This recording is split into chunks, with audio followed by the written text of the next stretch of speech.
Good evening, everyone, and welcome to Nature Echoes. It's winter solstice time, 21st of December, 2022, and still I don't have an intro for you. In fact, this evening here, it's going to be very casual because I really haven't prepared anything for today, but I'll chat away with you for about half an hour on Yule things going on and some updates. And I trust you'll enjoy what I have to offer. And of course, let's think of what happened first thing this morning. First thing this morning, of course, was the second successful Newgrange sunrise. And this was what it was like a few minutes before the sunrise. And there you got the cloud there. And was it going to be a sunny sunrise or not? But sure enough, minutes later, everyone was blessed with the sunrise there. And it wasn't there very long, apparently. There's another shot of it as well. And this comes from the Bruna Boyne Facebook page, which is something. So there you go. And this is Anthony Murphy, one of his from mythicisland.com. How he won the lottery and got to the back there, I don't know. Obviously some of the light coming in you can see from the sunrise. I wonder how much of that is now distorted by all these phones going. Anyway, that must have been such a thrill for the Newgrange lottery winners who got to experience that moment. One of the best ever, although yesterday they even got it better. Look at that, how bright that was. That was yesterday for the sunrise. And there's a local blacksmith. I can't remember his name, but he's there, arms up with huge excitement about what's going on there. And that's really what I've got, the Newgrange sunrise. I gather the Stonehenge one has been delayed till tomorrow. Tomorrow here is not a great forecast, so unfortunate for the lottery winners tomorrow and the following day, which is the 2 days left that they've got. That's the last they've got of that. So anyway, wherever you were, put comments. How did you celebrate the sunrise today? This year it was the 21st of December. It was 10:14 this morning. And another thing I was saying, by tradition, although a lot of people have already got their green in their homes from about 10:15 this morning, that was the time by tradition to bring your green in, bring your tree in, bring your holly, mistletoe, ivy, whatever you love to bring in with the green.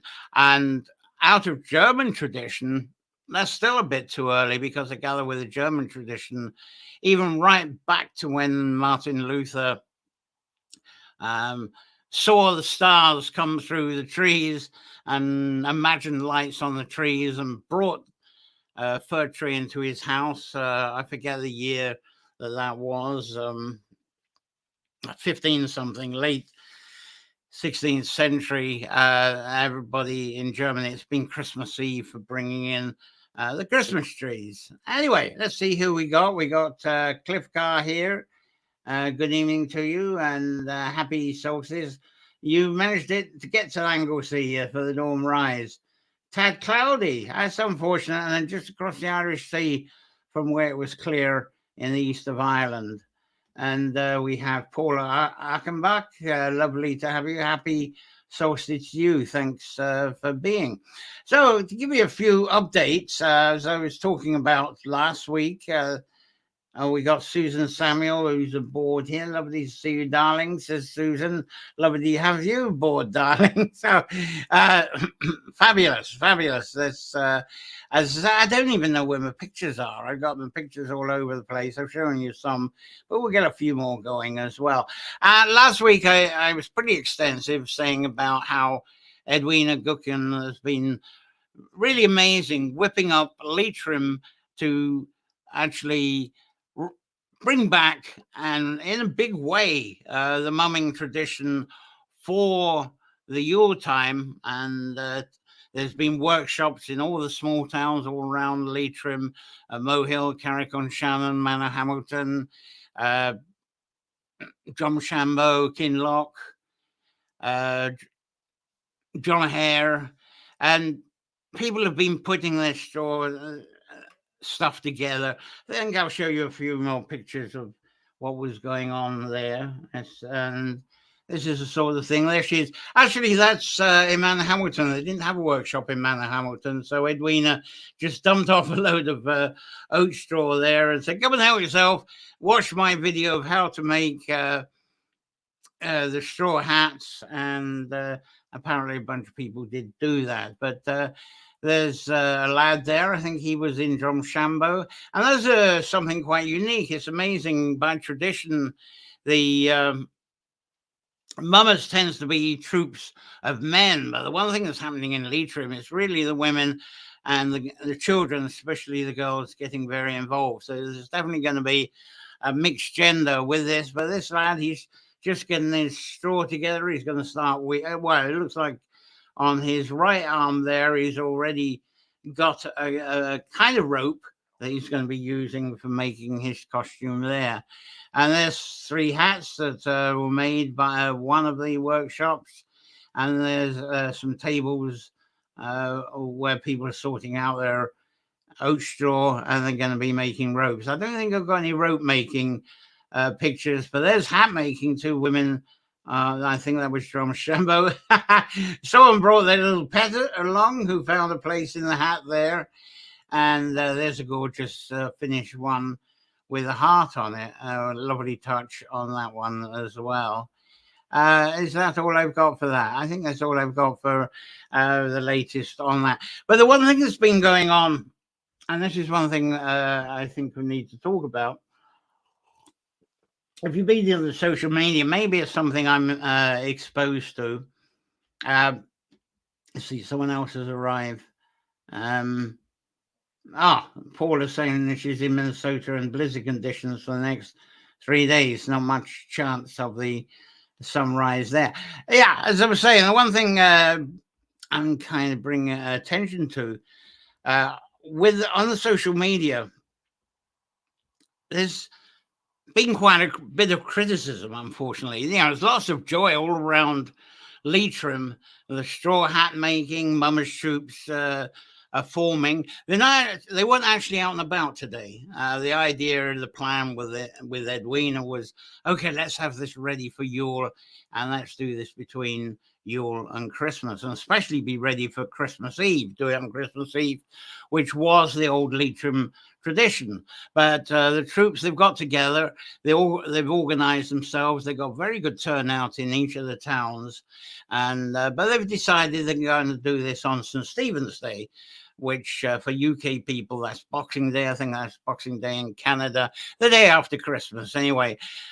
And it looks like they're not really going to go door to door. They are actually going to go to community places outside where people gather. And so there's various locations they're going to actually be doing performances. It wouldn't surprise me if they do go into the odd pub or two, but they're not going to be like door-to-door beggars, not this year. But they've got the various costumes, and they've got the straw hats. Now, what is being plundered with is people saying, this is not following the tradition. And I find the tradition police have been very active on quite a few things for the last few months, especially here in Ireland. And it kind of gets me to ponder, what is this thing called tradition? And I'll talk about why they're criticizing what's happening in Leitrim in a moment. But my feeling is there's a lot of what we call tradition is what people have kind of read about from, and they say it's not tradition, it's Victorian, what would be the word? Corruption. It's sort of Victorian corruption of tradition. and I often have talked about nature folklore, etc., that what happened during the 19th century is people started to learn and read and write. And of course, it was the churches, both the Catholic and the Protestant, were funding, sponsoring the schools. So there were more people to read and write because, of course, they wanted more people to read the Bibles for themselves. And so because people were reading and writing, printing machines had become cheaper, there was more available for people to actually read. And people were reading up the broadsheets that they could buy. And I talked about that last week. And they would take this information home, get together with their friends in the home, and go through the scripts, go through the traditions, practice things out for themselves. And off they would go. And that really formed quite a bit of tradition. A lot of what we do at Christmas has come from that time. Printers, they were printing Christmas cards. That was one of the things they could make money on. So the Christmas card tradition that we have, that was very much from that Victorian times. The Christmas tree itself, I talked about Martin Luther and him seeing the stars like candles on the trees. And within 100 years, South Germany at least had taken on that tradition, and then it kind of spread through Europe. And then by the 19th century, it was well and truly over into the UK, thanks to Albert being German, and households in honor of the royal family, I suppose, started going into the Christmas tree traditions. And even, the holly and the ivy was actually being brought in. Mistletoe. There's a lot of criticism by the tradition police who don't bring the mistletoe in. Yes, that did start about Victorian time, but before then it was believed that was left on the door to keep the bad spirits out. The idea of kissing with mistletoe probably may not have even started until 1900, something like that. So a lot of all this stuff is what we did. And going back to the mummers, what the tradition police have been criticizing on that is that the Irish mummers did not wear straw hats. There are the straw boys, which is said to be completely different. So I'm going to go through some pictures to sort of, for a bit, to go through the different characters, because I think they're laying it on a little bit thick. And I must admit, when I was in Scotland, we didn't, we were wearing masks made out of linen, strips of linen, maybe cotton, certainly burlap sacks, and there being strips, whatever we can get hold of, something like these characters here. That you would dress up like that. Sometimes you just such a face up. So I didn't really come across the straw costumes still. I ended up working in Somerset. I haven't got any Somerset pictures, but the Somerset outfits were very much like what you were seeing as being made at these workshops in Leitrim. And the reason it's happening through Leitrim is Edwina is going through a whole cycle of using the oats, sowing the oats, and becoming used to the whole oat growing and farming and the harvesting, and using the oats both with the seeds and the straw. And this is kind of the winter cycle with the straw. So she's very much involved with that as using up the straw. Now, a lot of people talking about traditions. Now, if we go to the music, for instance, one of the things I find amusing, most of the traditional music that you will hear around Ireland, there's not much of that music was actually composed before the 19th century. Certainly there's the O'Carolan tunes, there's bunting that's older, but you get back to bunting and there's not much before then. It's funny, if you pick up a tune, and I've done this, you pick up an old tune from say 14th, 15th century, and you go to a traditional session group and you say, oh, look at this tune, and they'll sort of look at it and they'll say, that's too old to be traditional. So, what is this thing of being traditional? The references that I suppose the purists make is two of them. One of them is what was written down by the scribes, medieval times, and the other, there's a lovely archive, ducas.ie, where school children have written reports and little stories of traditions that happen in their village, in their locality. And of course, a lot of these traditions they're writing about probably only go back to 300 years, because to me, tradition is always evolving.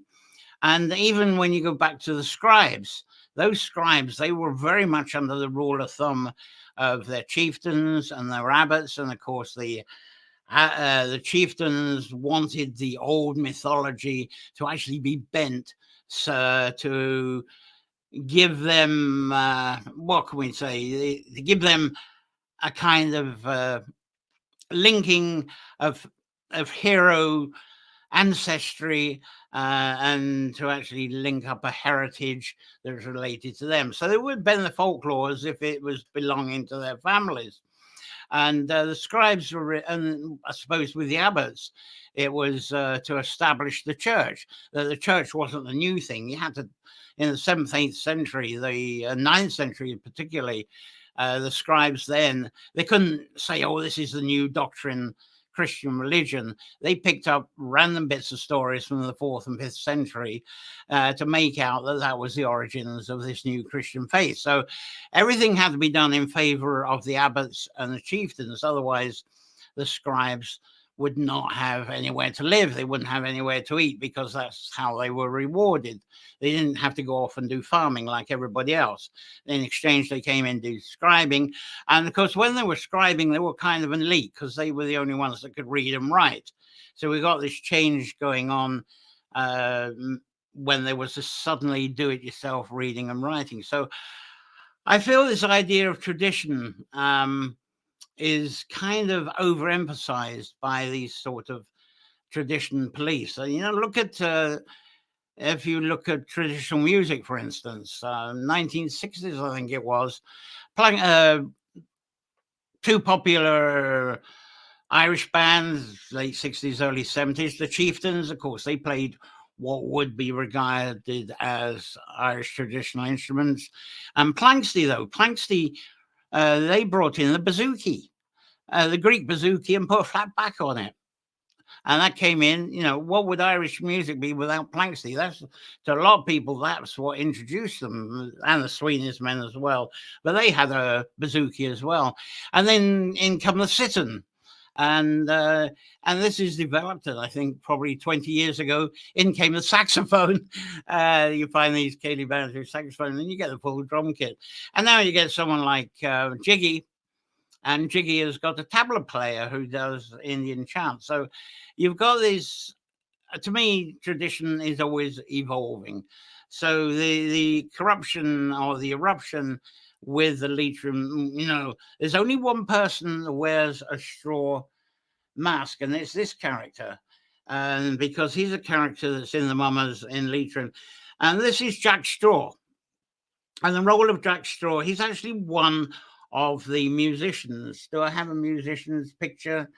Because the musicians, the Straw Boys who went to weddings, they were also the musicians. So Jack Straw was a representative of the musicians. I'm trying to find if I got a picture, and it's all random and today, so maybe I don't have a picture.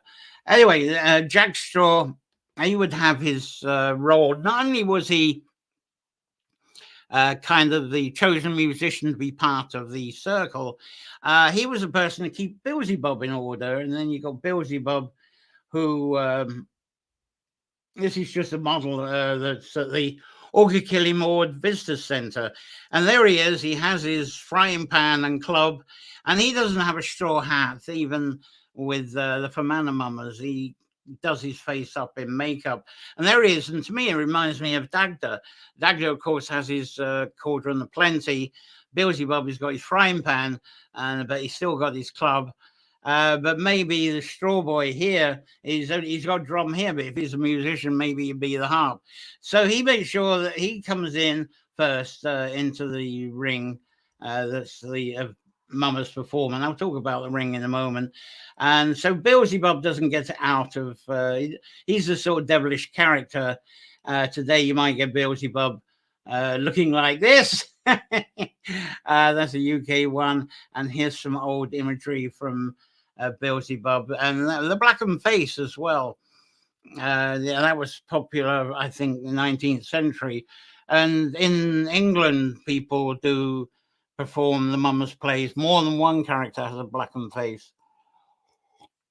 But of course, when that got integrated into the Pennsylvania mummers, then, and Al Jolson, of course, then it became regarded as a racial thing. But originally, it was just done as disguise. Now, I was saying about the ring that they entered into. There's another character. Now, in Ireland, they have what is called the captain. And the captain will come in to the house or come into the community area that people are gathering. And he'll go around shouting, room, room, is room I require, is room that I need. And he will introduce the idea there's going to be a performance by the mummers, and he's getting people out of the way. And he's like a ringmaster and literally makes a ring. And I'm sure that years ago, the ring used to be a ring of the straw rope that was used for some of the costumes. But I know when I was doing it, the ringmaster, well, the equivalent, I'm going to talk who we had, but the captain would draw a circle either as an invisible one or with a piece of chalk. And that becomes the magic circle that this performance comes in. Because after all, with the mummers, it's really representing the transition from the dark into the light, the new light as the days are extending. And I'm not going to go more into that because I talked about that quite a bit in the last episode, which you can actually look. But my favorite that I was used to is here's the biddy. Now, the biddy is like the equivalent of the hag. And that's how I've known the biddy anyway, as the old woman, the wise woman, and as the hag. And she'll sort of demand that a performance was going to happen, even when it was all male troops.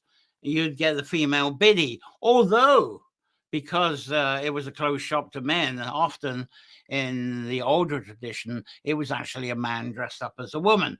But it was the first entry of women into these mummers, into these folk dramas. And you see with the bag, not only is she actually drawing up the circle and being the kind of ringmaster to make sure all is in order and crowd control, that type of thing. At the end of the performance, she's the one that collects the money. That's right, her holding up a bag, and she goes around. Now, what's happened with biddy? If I talk about the biddy, and there's a troupe of folk drama people known as the Biddy Boys, although these days the Biddy Boys are the Biddy Boys and Biddy Girls. Now, this is actually moved on to Immol. Can I give you a few pictures? And this shows you the whole question of the question of tradition evolving, because when you look at these are sort of young Biddy Boys. And they certainly do a lot of music. They do a lot of dance. They don't exactly disguise themselves as much as the Christmas ones, but you can see they still use the straw hats. They use some of the elements. And the one odd thing that's developed from that, here's another old picture, is the Biddy Boys are making the cross, because this is around Bridges time. I'm going to be talking a lot about this when we come up to Bridges Day. But then they prayed like, whoops, there we go. They prayed like that, and look how it's transformed from the mummers. They look very orderly with the white suits, the red ties, but they're very much musicians, but they still do the folk drama, and they get into square dances, and you see there's women involved there. And this is very, very big in Kerry. This is huge in Kerry, but I don't want to spend much time going through that. It's kind of give you an illustration of how this is evolved. Now I'm going to talk about earlier origins. There was pre-19th century in a moment. So let's see who we got. There we go. Lovely Planksley later, Christy Moore, of course, from Cliff. Everyone, I hope everyone's having a wonderful day. Says Catherine Briggs. Lovely to have you along. And Samuel says, I thought, yes, that's what I'm saying. Nothing stays the same. What I do believe in, which I think is very nice, is that obviously the people might criticize, they're referring back to what was scribed in medieval times, what's been put down for the school project in lucas.ie, and also in traditional music, you'll get sheet music. And of course, the thing is with traditional music, you don't follow sheet music. But what I think's lovely about all of these, they're like photographs of tradition through time. And I think that can be very useful, very nice to have as a reference, but it's not applied tradition.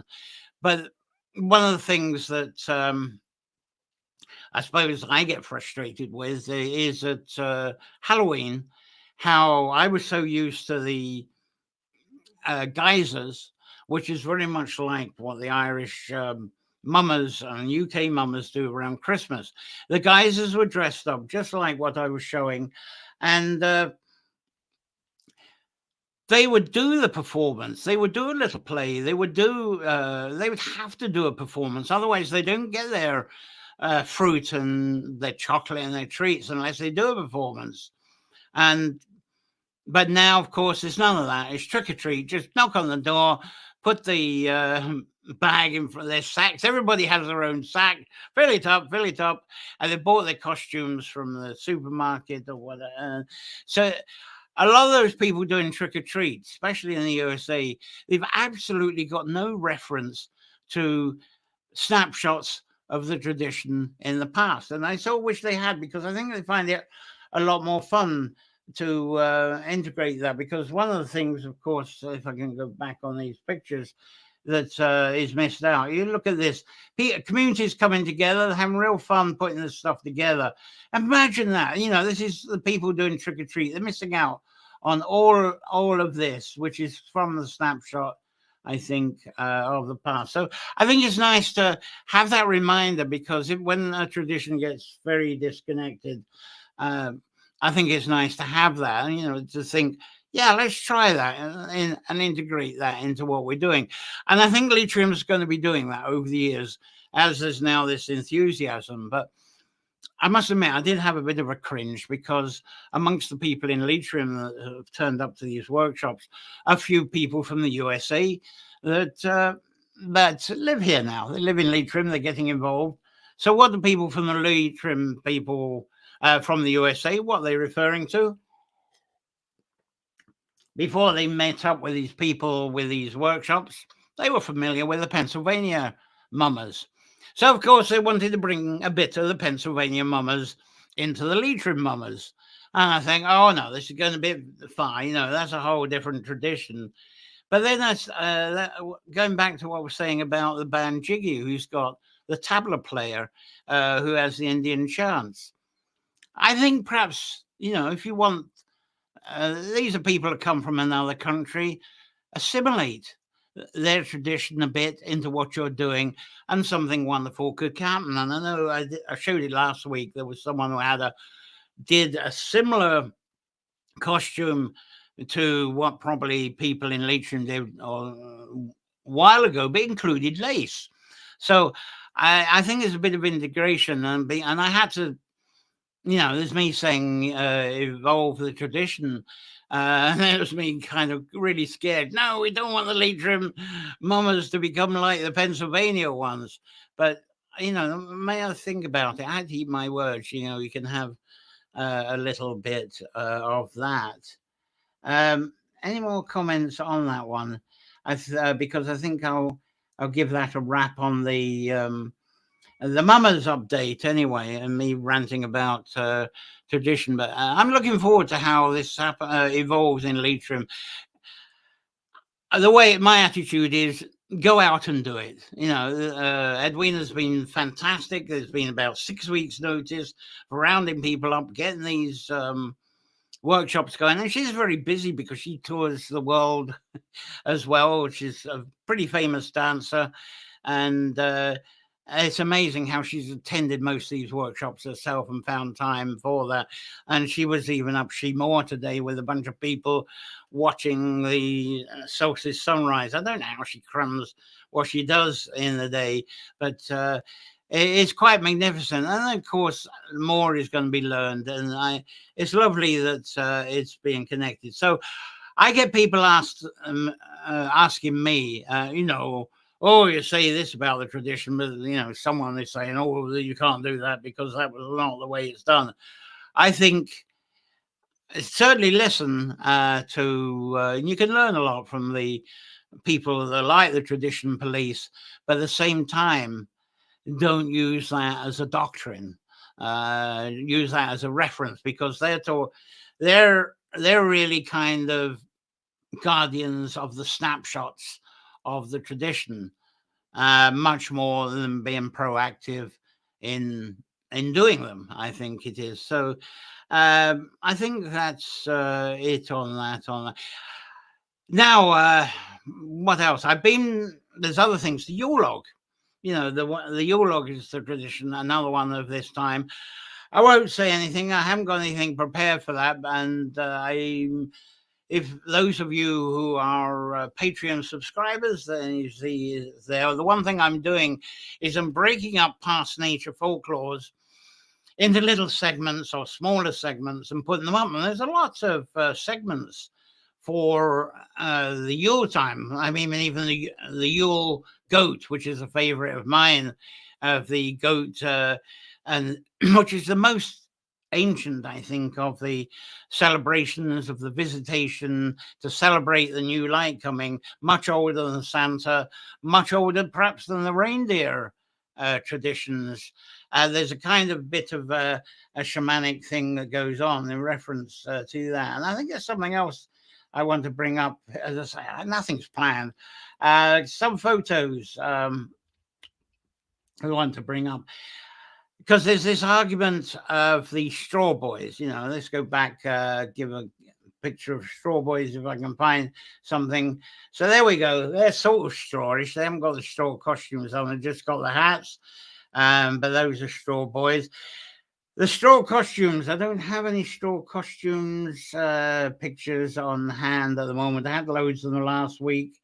Have I got something I can bring you in the background? Let's have a look, see if I got something in the background I can show you in a virtual background that's a complete outfit. There you go. It's in the background, the complete straw thing. And there's a young biddy there. Apparently, I've always wondered, how did the straw come? And I was only aware of this coming via the Saxons and the Saxon tradition bringing the straw. And they brought the word mummer. I talked about this last week, because the original mummers, they were silent people, and they were mischievous, and they would actually turn up where people were, and without saying a word, would participate in what was going on.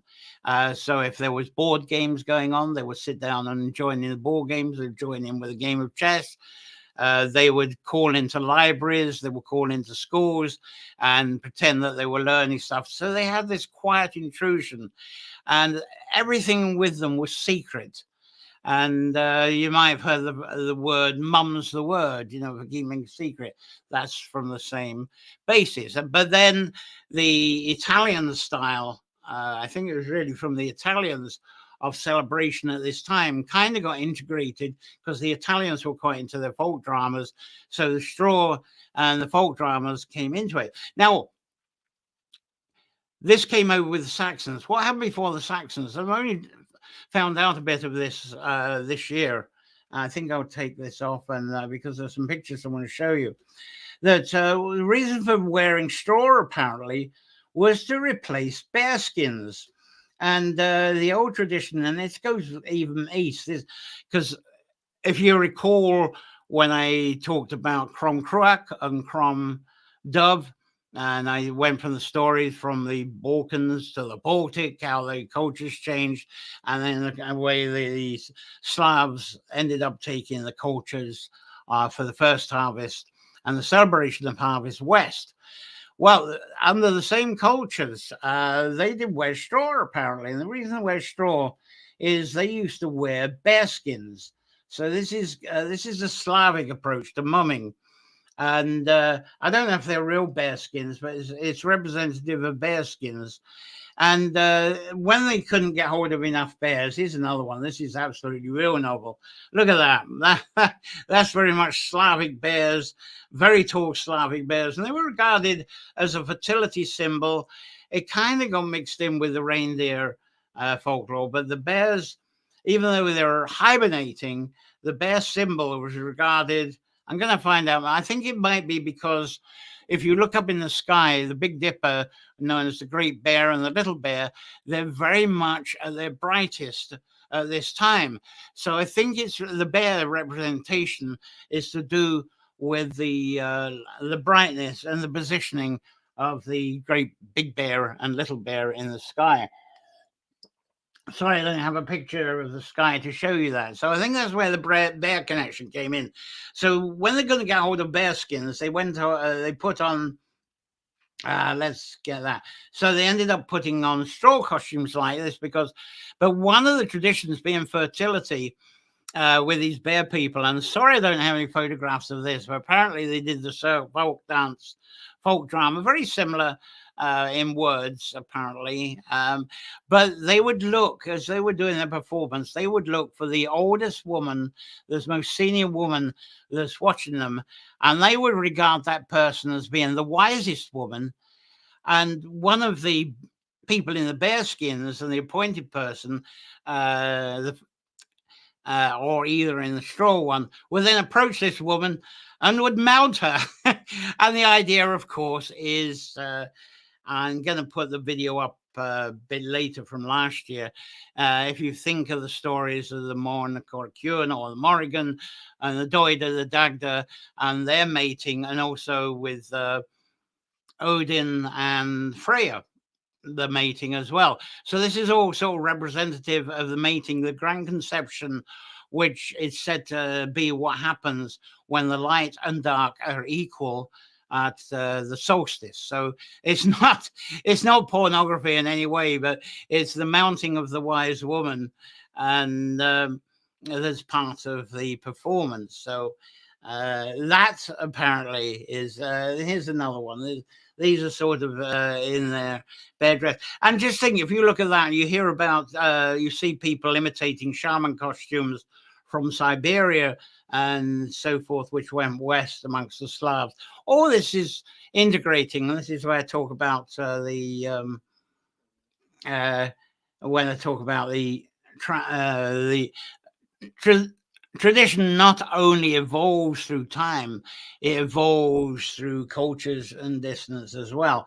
So I'm going to be putting up, I hope I have time to put it up a bit late, and I'll put it up for the subscribers of Patreon. As I say, I'm encouraging people to do that rather than be on YouTube and watch all those adverts. It gives you a chance for this growing library for €1, dollar, or pound a month, and it helps keep the show on the road as well. So I'll be talking about the Yule log. A lot of us won't have the privilege of having a big open fire where we can get a big oak log and put it onto the fire. But I'll be going into the whole story of that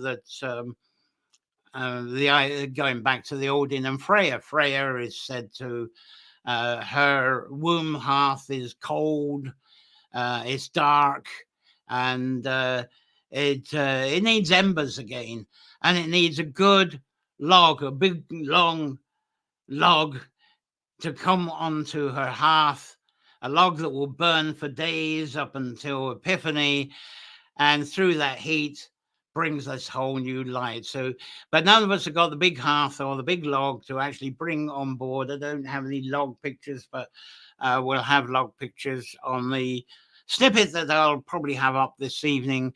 And if you look on the Facebook, I'll give an indication of that link about the Yule log.